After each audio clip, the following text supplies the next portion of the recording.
Kun ala jaddatis salafis saleh. Jadilah kalian orang-orang yang berpegang teguh di atas jalannya orang-orang soleh terdahulu. Salafus soleh itu adalah orang-orang soleh terdahulu. Jadi kalau disebutkan salaf soleh, salafus soleh, ini maksudnya adalah orang-orang soleh terdahulu.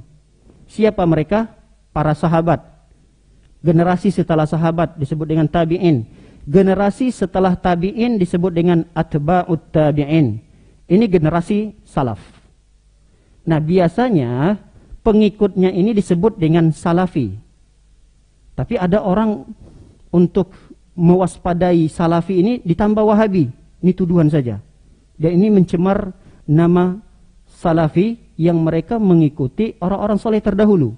Jadi salafi itu maksudnya nisbat. Dinisbatkan kepada salafus soleh.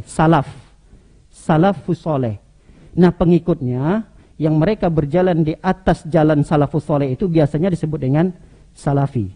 Nah, untuk menghindari orang-orang untuk belajar mengambil ilmu dari orang-orang soleh terdahulu, kadang dituduhlah, ditambahkanlah kalimat supaya mengerikan orang, mendengarkan kalau kalimat ini orang-orang supaya jauh. Ditambahlah wahabinya, padahal ini tuduhan saja. Padahal salafi itu sangat bagus. Bagus, kenapa? Karena dia dinisbatkan kepada pengikut orang-orang soleh terdahulu. Cuma kita tidak boleh merekomendasikan kita ini salafi yang sejati gitu. Nggak boleh. Karena belum tentu kita ini betul-betul mengikuti orang-orang soleh terdahulu. Berusaha untuk mengikuti iya. Makanya kata beliau di sini, kun ala jadatis salafis soleh. Jadilah orang-orang yang betul sungguh-sungguh dalam mengikuti jalannya orang-orang soleh terdahulu. Sungguh-sungguh. Tentunya dalam menuntut ilmu. Lihat apa kata beliau? Kun salafiyan alal jaddah. Jadilah salafiyan. Maksudnya orang-orang yang berpegang teguh di atas jalannya orang-orang soleh terdahulu. Tariqus salafus salih minas sahabah. Yaitu jalannya para sahabat. Bagaimana cara para sahabat dalam menuntut ilmu? Itu ikuti. Faman ba'dahum, dan siapa saja orang-orang setelah sahabat, yaitu tabi'in. Mimman qafa atharahum fi jami'i abwabid din. Ingat, ikuti mereka dalam semua bab agama. Nah, kenapa terkadang orang ketika melihat atau mendengar nama salafi ini alergi, nggak suka? Karena memang kenyataannya sebahagian ya, mohon maaf, sebahagiannya saudara-saudara kita yang ngaji, yang mengikuti salafus soleh, memang tidak seutuhnya mengikuti para sahabat. Kadang mereka hanya mengikuti, mohon maaf, dalam cara beribadah dan akidah saja. Mereka lupa bahwa bab dalam beragama itu tidak hanya ibadah, tidak hanya akidah.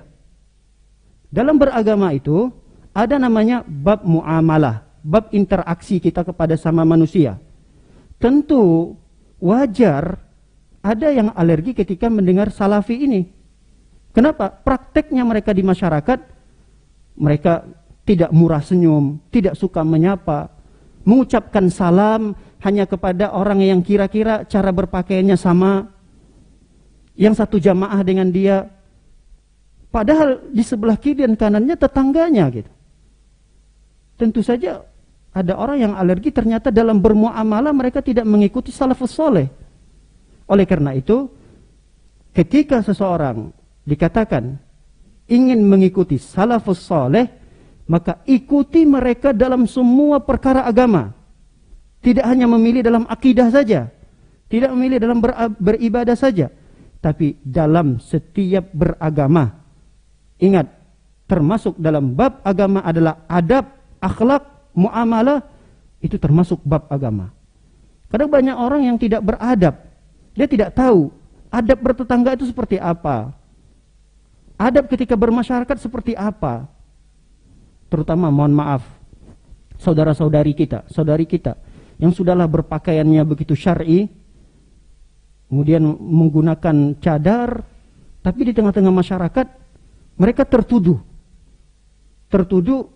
bahwa cara beragamanya ekstrim, Padahal memang begitulah cara beribadahnya orang soleh terdahulu.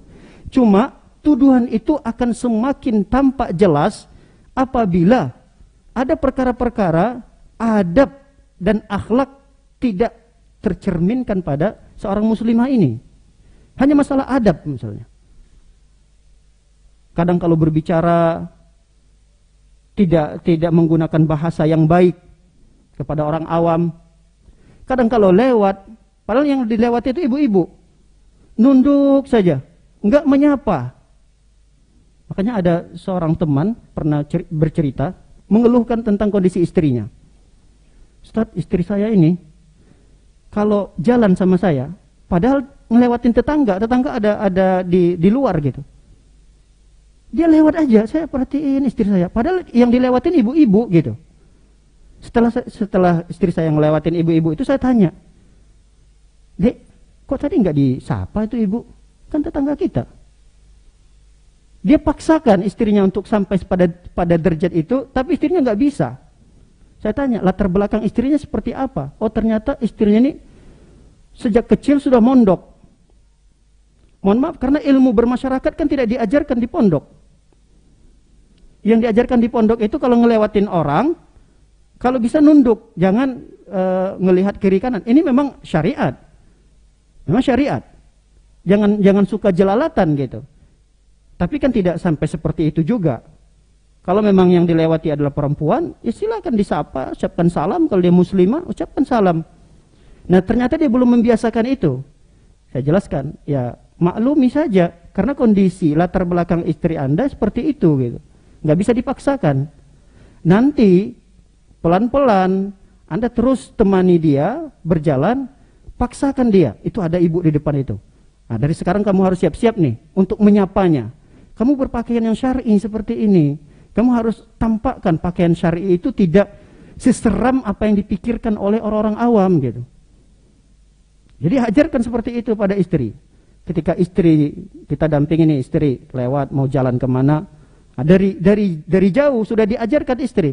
Itu ada ibu fulana itu, tetangga kita. Walaupun dia nggak pakai jilbab, nggak menutup aurat, itu tidak menghalangi kita untuk menyapanya. Sapa, senyum. Sapa dengan cara yang baik. Jadi dipaksakan istri seperti itu. Nanti dia akan terpaksa. Ketika terpaksa dan terbiasa. Nah, ini adalah adab. Oleh karena itu, para hadirin dan hadirat melakukan oleh Allah Subhanahu wa taala, ketika kita dikatakan pengikut salafus soleh, ingat, jangan hanya memilih dalam perkara beribadah. Cara sholat, Masya Allah, luar biasa. Berakidah dengan akidah Ahlus Sunnah wal Jamaah. Tapi ingat, ada perkara muamalah dalam beragama. Ada perkara adab dan akhlak dalam beragama. Itu pun hendaknya kita ikuti. Karena salafus saleh kita mengajarkan bagaimana berinteraksi kepada sesama manusia. Bahkan kepada seluruh makhluk. Termasuk hewan. Bagaimana sikap kita kepada mereka. Itu pun diajarkan oleh Nabi SAW. Diwariskan kepada salafus saleh. Yaitu para sahabat tabi'in dan atba'ut tabi'in.